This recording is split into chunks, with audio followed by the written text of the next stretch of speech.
राम राम मंडळी. तर तुमचं स्वागत आहे झाडीपट्टी गोविंदपूरच्या पहिल्या ब्लॉगमध्ये.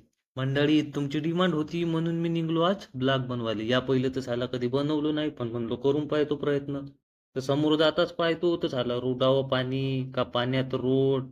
साला काहीच समजत नव्हता कसे हे पुण्याचे लोक. डाव्या साईडले पाहतो तर पुरा धुवा धुवा. मग का समोरची कंपनी दिसली, थोडासा अभिमान वाटला का गड किल्ल्याची भीत भीतवत्या भगवा झेंडा. मग गेलो बापू गाडीची तहान भागवाले. गाडीची तहान भागवून झाली. मग पाहिलो मौसम मौसम एकदम बिलकुल सुहाना बापू. म्हणलो चायवर तर जोर माराच लागते. चायवर जोर मारलो.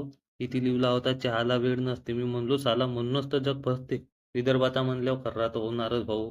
खर्रा खाल्लो थोडसा ना निघलो आपल्या आर एस वर झालो मग स्वार. स्वार होतात भाऊ. म्हणलो पाहून विमानतळ. विमानतळावर गेलो तर साला येते तर पुरा अजबच सिस्टम होता. पुरे टरकाना लोक येत प्रवासी. अबे मजाक केलो, बजाज कंपनी हो. मग समोर येताच पाहिलो तर पुरं पाण्यातले रोड. असा वाटे का साला रोडावर पाणी का पाण्यात रोड काहीच समजत नव्हता.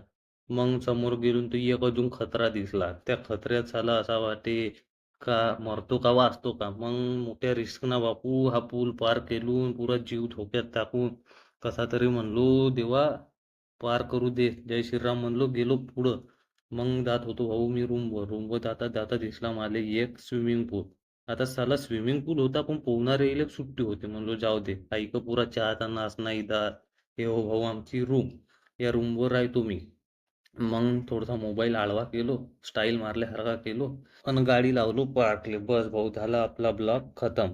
आवडल्यास लाईक करा, कमेंटमध्ये सांगा कसा वाटला, नाही का.